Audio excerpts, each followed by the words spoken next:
जी अस्सलाम वालेकुम friends, welcome back to my channel Zaheb online job. तो मैं आज आपके लिए न्यू गवर्नमेंट जॉब लेके आया। आज की जो जॉब है वो है पाकिस्तान एयरपोर्ट अथॉरिटी, मतलब कि PAA में जॉब है, मतलब कि एयरपोर्ट में ये जॉब आई है, सरकारी जॉब आई है। तो आज की वीडियो में हम ये देखेंगे जो सरकारी जॉब आई है जिसमें 5 लाख महीना तनख्वाह है और अलाउंस दिया जाएगा, खर्चा दिया जाएगा। इसके अलावा आपको सरकारी घर भी दिया जाएगा। तो ये जो पोस्ट आई है जिसमें ये सारी रिक्वायरमेंट्स वो दे रहे हैं, जो ये सारी चीजें दे रहे हैं, तो इसमें क्या क्या मतलब के रिक्वायरमेंट होगी हमारे लिए और ये किसके लिए जॉब होगी। तो आज की वीडियो में हम ये सारी डिटेल देखेंगे और इसकी ये भी देखेंगे इसमें लास्ट डेट क्या है, अप्लाई कैसे करना है, सारी डिटेल देखेंगे आज की वीडियो में। तो आपके लिए काफी इंटरेस्टेड होने वाली है और हेल्पफुल होने वाली है। अगर आपको मेरी वीडियो अच्छी लगे तो उसे लाइक सब्सक्राइब लाजमी कीजिएगा और चैनल को सब्सक्राइब करके बेल आइकन के बटन को दबा दीजिएगा। उसका फायदा आपको ये होगा कि जो भी न्यू वीडियो अपलोड होगी उसका नोटिफिकेशन सबसे पहले आपको आएगा और आप उस वीडियो को जल्द से जल्द हासिल करेंगे और जल्द से जल्द अप्लाई करेंगे। तो चलते हैं अपने मोबाइल की स्क्रीन पे और देखते हैं कि जो वीडियो है इसमें हम कैसे अप्लाई करेंगे, इसका क्या क्राइटेरिया है।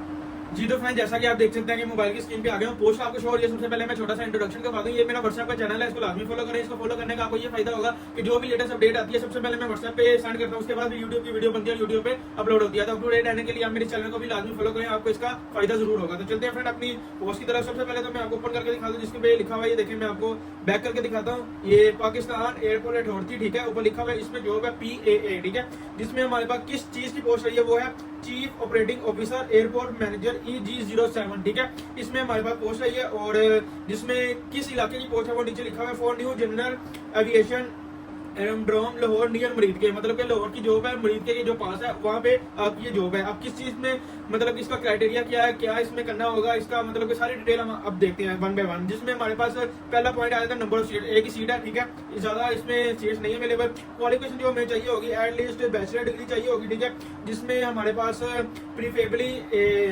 इंजीनियरिंग एंड एविएशन मैनेजमेंट और इसके अलावा जो होगी HE से रिकॉग्नाइज होगी आपकी डिग्री और एटलीस्ट सेकंड डिवीजन आपने पास किया हो, ठीक है। और इसके अलावा जो नीचे लिखा हुआ है war course degree for arm force experience is also acceptable, मतलब कि अगर आपने ये कोर्स किया है वार कोर्स डिग्री तो आपका ये एक्सेप्टेबल होगा, मतलब कि आपका एक्सपीरियंस ही माना जाएगा। इसके बाद हम एक्सपीरियंस में बात करते हैं जिसमें हमारे पास मिनिमम जो एक्सपीरियंस है 15 साल का, ठीक है, in the field of aviation और आर्म फोर्स, मतलब कि अगर आपका एक्सपीरियंस एविएशन में या आर्म फोर्स में तो आपका इसमें 15 साल का कम से कम ये एक्सपीरियंस होना चाहिए। और इसके आगे लिखा है और cooperate multinational with at least 10 years at senior decision making level, मतलब कि इसमें आपका 10 साल का एक्सपीरियंस होना चाहिए। किसमें, नीचे लिखा हुआ है सीनियर डिसीजन मेकिंग लेवल में। इसके बाद हम बात करते हैं prefer will be given candidate holding a valid ATPL और दोस्त with qualified flying instruction experience, मतलब कि आपको इस चीज का भी एक्सपीरियंस होना चाहिए। ये सारे मतलब एक्सपीरियंस लिखे हुए हैं सारे। इसके अलावा मैं आपको स्किल्स की बात बता दूं कि आपको स्किल्स क्या आनी चाहिए। Must have demonstrate experience in project management analytic and commercial and contract management, मतलब कि आपको इस चीज का एक्सपीरियंस भी होना चाहिए कि आपको प्रोजेक्ट जो भी आएगा प्रोजेक्ट उसको हैंडल करना आना हो, ठीक है, आपको एक्सपीरियंस हो एग्रीमेंट्स का, कॉन्ट्रैक्ट मैनेजमेंट का, जो भी इसका एक्सपीरियंस है वो। अब बात करते हैं कि इसमें पेमेंट कितनी है और इसका कॉन्ट्रैक्ट कितना है। ये आपके सामने लिखा हुआ है कॉन्ट्रैक्ट 3 साल का कॉन्ट्रैक्ट है, ठीक है, ये नॉट एक्सटेंडेबल है, ठीक है, मतलब कि एक्सटेंड नहीं होगा, सिर्फ ये 3 साल का ही कॉन्ट्रैक्ट है। जिसमें इसके नीचे ही लाइन लिखी हुई है पॉइंट जिसमें आपको मेंशन किया हुआ है 5,14,800 पर मंथ आपको सैलरी दी जाएगी और हर साल आपका मतलब कि 5% इंक्रीमेंट बढ़ाया जाएगा, ठीक है। मिनिमम जो एज है वो है 52 ईयर्स, ठीक है, इंक्लूडिंग एज ऑफ रिलैक्सेशन, मतलब कि सारी रिलैक्सेशन करके कम से कम आपकी 52 ईयर हो एज। अगर आपकी 53 ईयर भी होगी तो आप इस पे एलिजिबल नहीं है। इसके अलावा हम अगली पोस्ट पे बात करते हैं जिसमें ये लिखा हुआ है कि एप्लीकेशन प्रोसीजर, मतलब कि इसमें हम कैसे अप्लाई करेंगे, क्या क्या तरीका है। सबसे पहला पॉइंट ए पॉइंट पढ़ते हैं जिसमें interested candidate are required to fill and submit online job application available at, ये देखिए ये वेबसाइट लिखी है www.paa.gov.pk, ठीक है। ये इस वेबसाइट को आपने गूगल पे सर्च करना है, वहां पे आगे इस पोस्ट को आपने अप्लाई करना है जो सबसे पहले मैंने आपको बताई थी कि किस पोस्ट में ये एप्लीकेशन आई है। आगे लिखा हुआ है विद इन आपको कितने डेज पहले, 15 डेज पहले आपने ये अप्लाई करना है, ठीक है।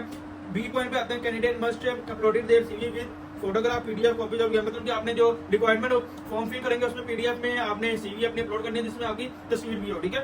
इसके अलावा आपको नीचे ये सी पॉइंट में आते हैं candidate applying for the position to required deposit, मतलब कि आपको ये फीस डिपॉजिट करनी पड़ेगी। अगर आप इस चीज में इंटरेस्टेड है तो आपको 500 रुपया फीस डिपॉजिट करवानी पड़ेगी। किस बैंक में, इधर लिखा हुआ है अलाइड बैंक, ठीक है, जिसमें आपको ये अकाउंट दिया गया, ठीक है, सारा ये टाइटल दिया हुआ है और IBAN नंबर दिया हुआ है। इस अकाउंट में आपने ट्रांसफर करनी है इनको पेमेंट 500 रुपया, ठीक है। डी पॉइंट में अंदर थोड़ी reverse the right to attempt increase decrease all any of the position advertisement without signing any reason justification, ठीक है। ये इतना कोई खास इंपॉर्टेंट बात नहीं है।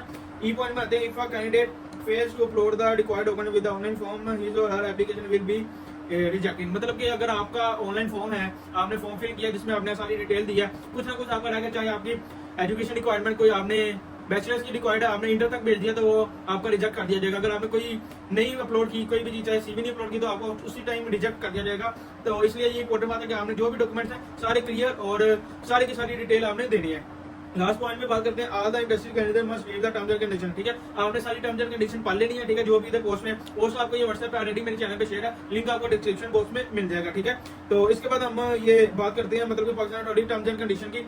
ये सारी की सारी टर्म्स एंड कंडीशन ये आपने पढ़ लेनी है। ठीक है, इसमें मतलब कि ये लिखा है candidate not fulfil about requirement of complete, ये मतलब कि सारी टर्म ये कंडीशन हुई है कि मतलब कि जो भी रिक्वायरमेंट आपको ऑनलाइन फॉर्म में दी जाएगी, चाहे आपके एजुकेशन है, सीवी है, डॉक्यूमेंट्स है, सीएनएसी नंबर है, डेट ऑफ बर्थ है, सब कुछ आपने एग्जैक्ट देनी है। अगर कोई भी आपको गलत होगा आपको उस टाइम रिजेक्ट कर दिया जाएगा। इसके अलावा शोले कैंडिडेट को बुलाया जाएगा और 15 दिन से पहले आपने इस पे अप्लाई करना है। ये सारी की सारी टर्म्स एंड कंडीशन लिखी है, पोस्ट आपको छोड़ी होगी, बल्कि आप इधर भी पढ़ सकते हैं। अगर आपको व्हाट्सएप चैनल पे आना है तो आप मेरे व्हाट्सएप चैनल पे आ सकते हैं। तो ये ऑलरेडी पोस्ट सेव की हुई है। एक और इंपॉर्टेंट बात आपको बता दूं, अगर आपका किसी किस्म का सवाल है इस पोस्ट में या इस वीडियो में कोई सवाल है आपका, कोई उठता है या कोई आपने पूछना है, तो आप मेरे व्हाट्सएप पे आके राब्ता कर सकते हैं। मैं नंबर भी अपने डिस्क्रिप्शन बॉक्स में देता हूँ। ठीक है, आप मेरा नंबर कॉपी करें, व्हाट्सएप पे आके मेरे से मैसेज करें, एक सवाल पूछे, मैं उसका उसी टाइम आपको जवाब दूंगा। तो उम्मीद है कि आपको मेरी वीडियो अच्छी लगी होगी। अच्छी लगे तो लाइक शेयर लाजमी कीजिएगा। मुझे नेक्स्ट वीडियो के लिए इजाजत दीजिए। अल्लाह हाफिज।